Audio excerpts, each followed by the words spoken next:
This is the DNA Pest Control Podcast with your hosts, Daniel and Anthony. All right, our guest today is Lance. He's a salesman. He's been doing door-to-door sales for about 9 summers, doing pest control sales for about 5 summers.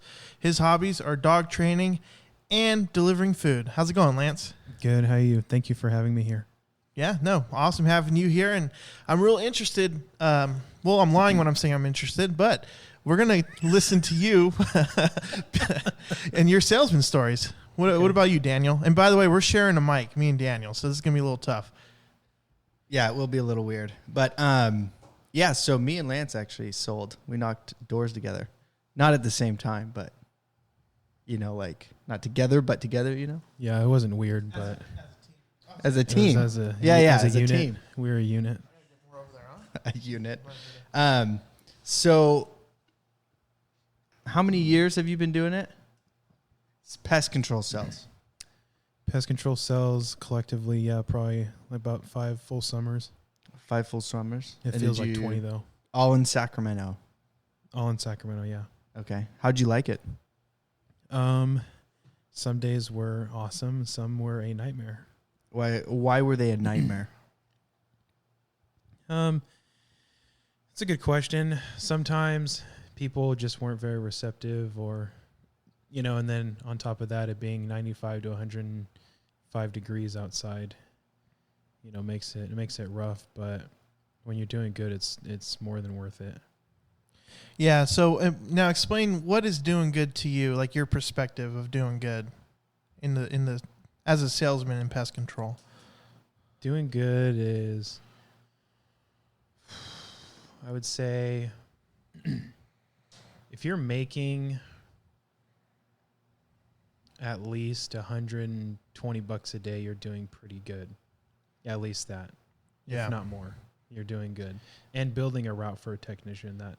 Yeah, that's the good. big thing. And that's also a big thing a lot of people don't see in the industry is that how you build routes and how you get a lot of accounts is through door-to-door sales usually. Yeah.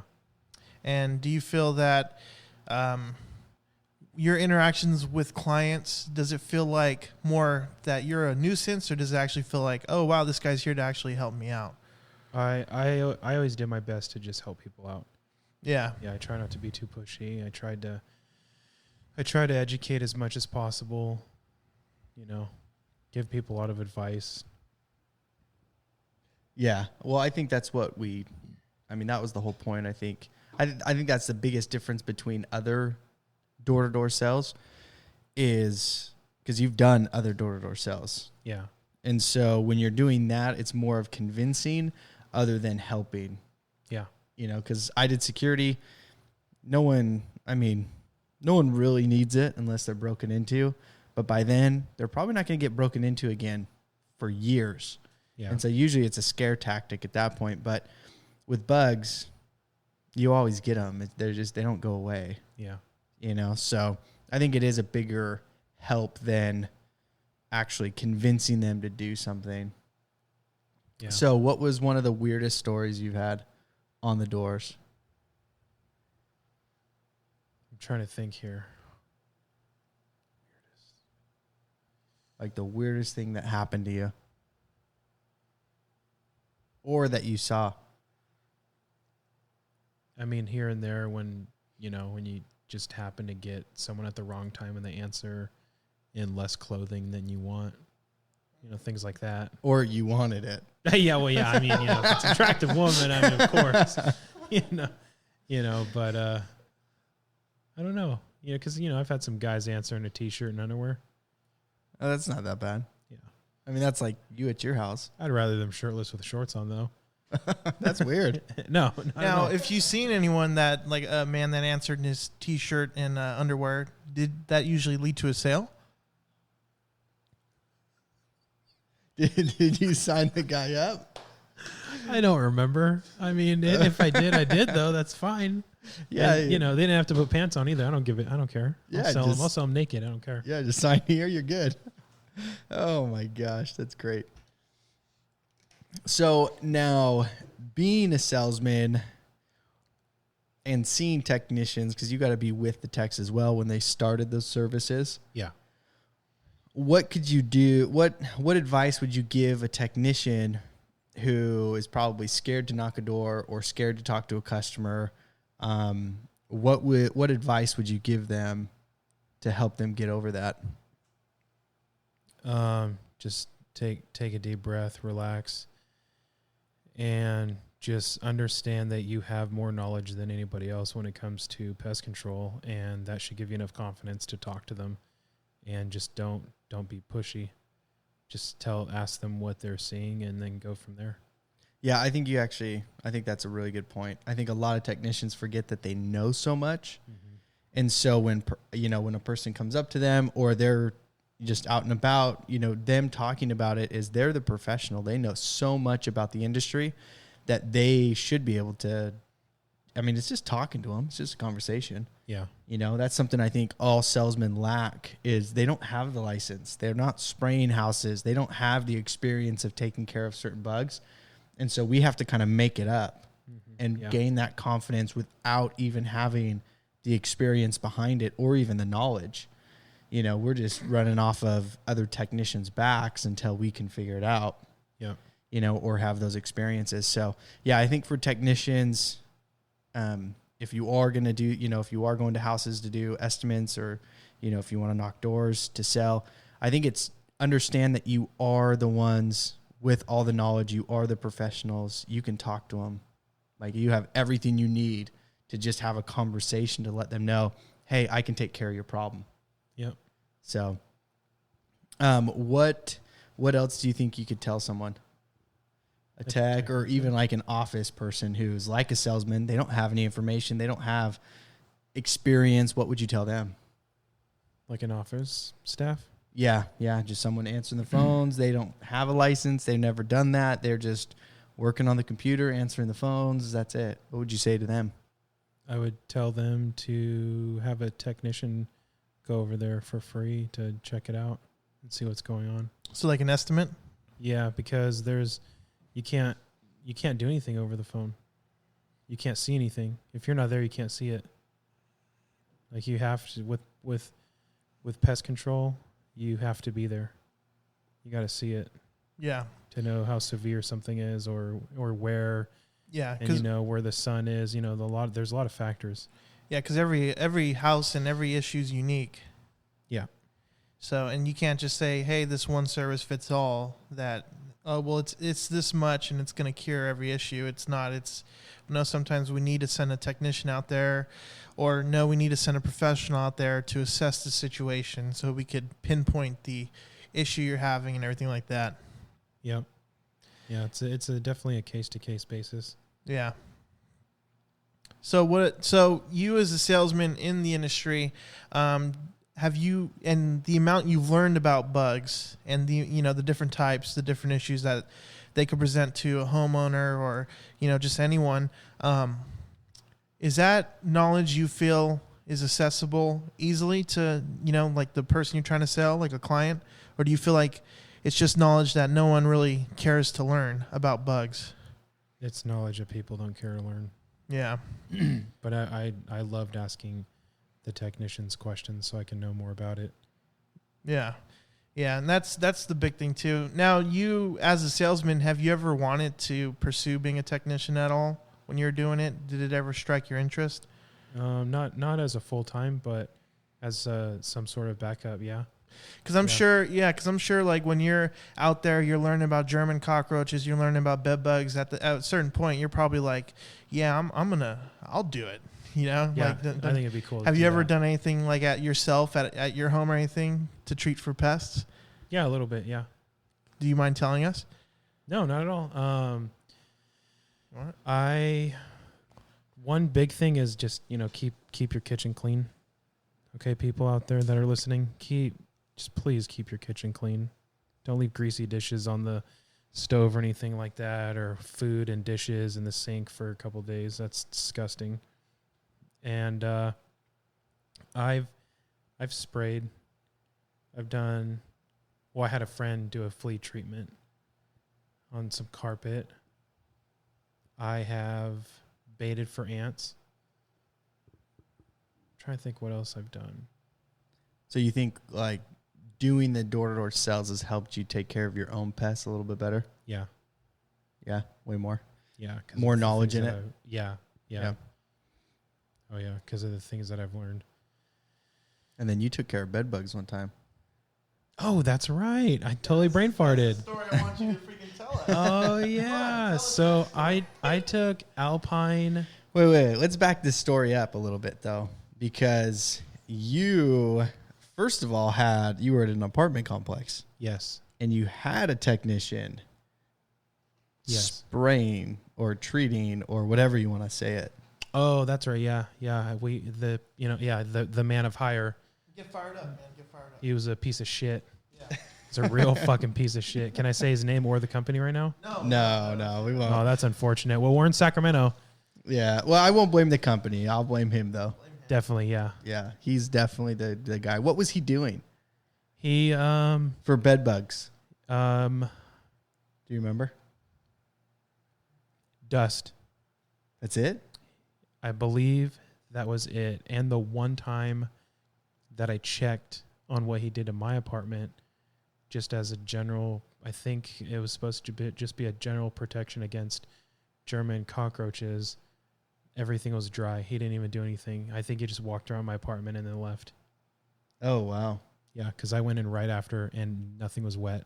Where I had moved everything out from the wall, nothing was wet. Oh, weird. So then what did you do to take care of, I guess, the roaches and the bed bugs? So I took Alpine flea and bed bug. Yeah, I think that's what it's called. Bed bug. It's just the Alpine aerosol. And I took Bedlam Plus. I took my neighbor's beds. I put them against a wall.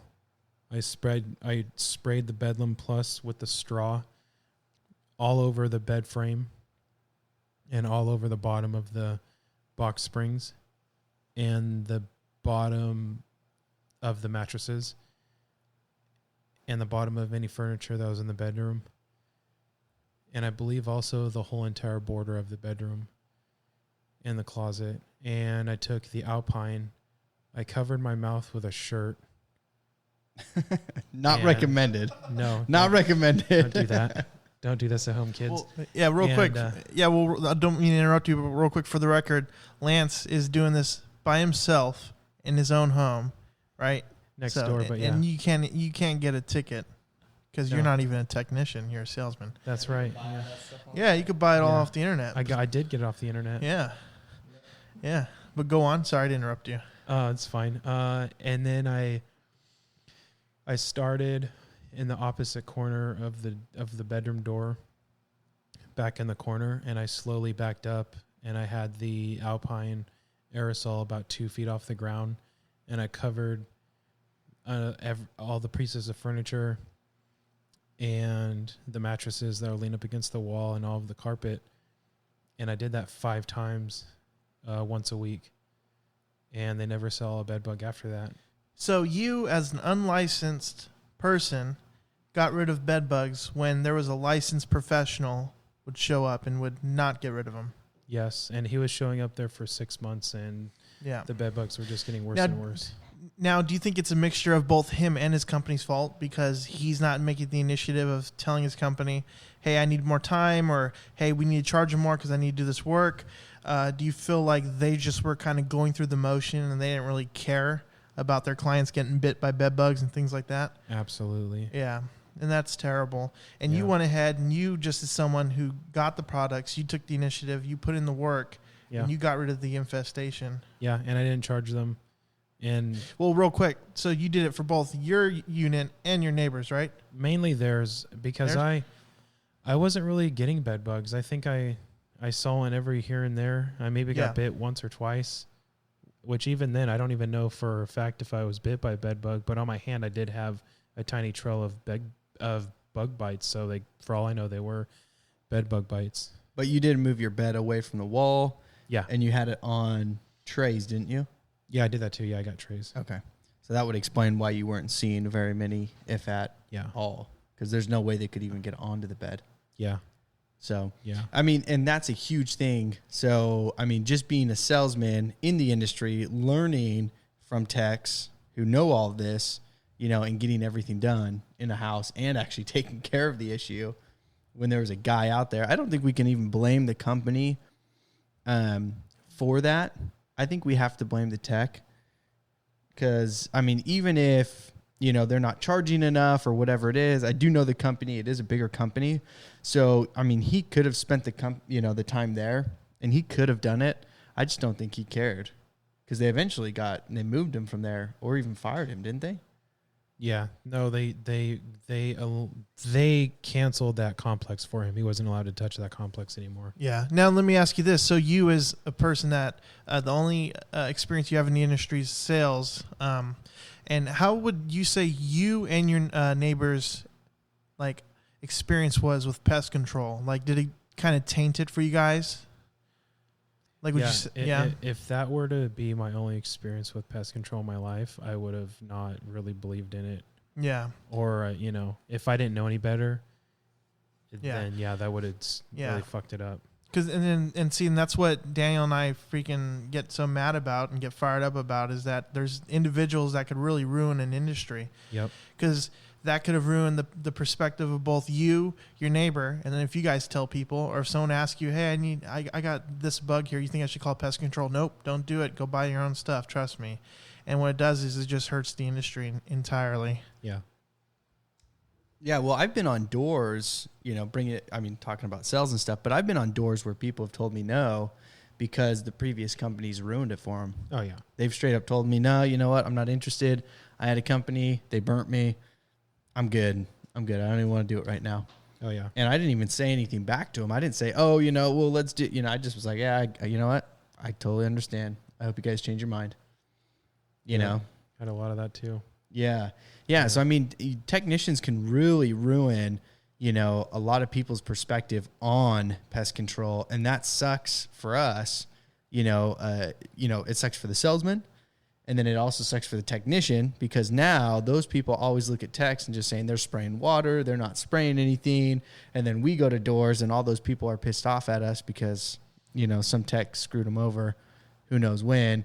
And now it's coming back on us when we're knocking the door saying, hey, do you guys want, you know, service again because you have a ton of bugs everywhere? And they just say, no, we're good. We'll take care of it ourselves, which they never do. We know that. It's a lot of work. It's too much for a lot of people to take care of. Yeah. But, I mean, yeah, that's kind of a bad thing. And then they switched up the tech there. Did you see the new tech? Yeah, he didn't. I don't know about him either. He never touched your apartment? No. He never went over there? No. After all that, I didn't want anyone to. You're So like, I'll do it. Yep. Yeah. Yep. That's awesome. Well, you know, I mean, it's not that awesome because people shouldn't do it on their own. But, you know, if you got someone who's not doing it, not taking care of it, I get it. Yeah. You know, but now with that experience, how much more confident would you be talking to someone or selling somebody on a bedbug service through a company? Oh, I would sell everybody that could pay for it. Yeah. Oh, yeah. So just way more confidence on what we have product wise, what we can do. Yeah. Everything like that. Yeah. Yeah. So, I mean, all the techs listening, that's a huge thing is, you know, you have the power, you have the chemicals, you have everything you need to do certain jobs. And so you should be able to, you know, really talk to people about it, at least help them with their problems, you know, and just guide them. You don't have to push them. You don't have to sell them. You don't have to try to convince. It's just helping them understand what you can do for them to be able to cure that problem, you know, and what they're seeing. Yeah. And don't be a dirtbag. There's plenty of business out there. Oh, yeah. Yeah, being a dirtbag's terrible. Yeah. Don't be like, I wish I can say his name. No, hold easy now, Lance. Don't be like him because, Don't be like him. Karma's a bitch. Yeah, it is. And, yeah, it's terrible. And I love how we're trying to talk over Daniel's head. the way. There you go. Thank you, Daniel. No, but that's awesome that you've experienced that, because that's proof that in this industry is that there's bad technicians out there. Oh yeah. And there's technicians that ruin the image of the industry for everybody else. And what made it worse was there were senior citizens that were getting tortured by bed bugs, and the guy didn't do shit about it. Yeah, that's terrible, because at the end of the day, it's like he's probably lazy, doesn't want to do the work. No. And he's just ruining it for people. You got to understand that our industry isn't something like show up and do the job. It's show up and help people. Yeah. It's show up and get rid of these things, literally eating those senior citizens alive. Yep. Yeah. And it's like, look, why would you go there and cut a corner and be lazy? Yeah. Like, what if that was your mom and dad or your grandparents? Yeah, exactly. You know? And you're already in the long sleeves and it's 90 degrees outside. Why not go in that apartment and get to hang out, cool down and do the work at the same time? Yeah. Like, why even get dressed if you're not going to do the work? Exactly. No, I couldn't put it any better myself, because like at the end of the day, it just doesn't make sense. Because and then if you were to ask that guy straight up and say, hey, if that was your mom and dad and some guy showed up and half-assed the service and your mom and dad's still getting eaten by bed bugs, how would you feel? Yeah. And I just think he's probably not looking at it in that perspective. No.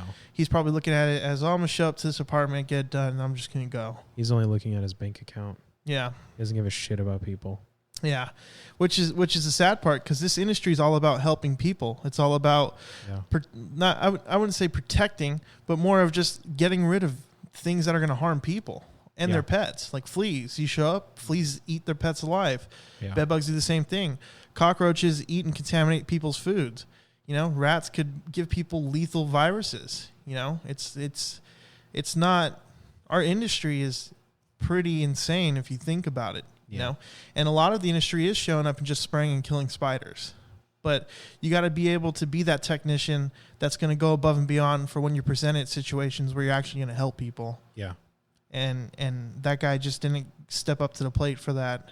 And luckily, you as someone that's in the industry or was in the industry, helped out your neighbor, and now your neighbor's like, oh, cool, there is a solution using these products. So hopefully when they move forward, I don't hope they have an issue again, but now they know, well, if I get a good guy like Lance as a technician, then I know I'm going to be taken care of. Yeah. Yeah. Yeah. So that's awesome. Anything else? Any questions, Daniel? Cool. Well, great having you, Lance. This was a short and sweet episode. This was, the perspective of being a salesman in the industry. Thanks for coming on. Thank you for having me. And you're actually our first guest to come to the studio. Oh, cool. Yeah. Now I feel even more special. You should. Daniel's face. Cool. Well, hey, thanks, guys. Be sure to share the podcast. Be sure to subscribe. Thank you so much for listening. Have a great day. I will. Hey guys, this is Anthony, and here's a quick reminder. We want to hear from you, whether you're a technician, owner, or operator. We want to hear your stories, whether it's a horror story on the field, a funny story with the client, or just something straight up crazy or weird you've seen. And how can you do this, you ask? Well, our email is dnapestpodcast@gmail.com. That's DANDA pestpodcast@gmail.com. You can follow us at Twitter and direct message us there at DNA Pest Podcast. That is D, the letter N, A, Pest Podcast. Follow us on Twitter. Or you can reach out directly through our website at dnapodcast.com. That's DANDA podcast.com. We want to hear from you, so let's hear it.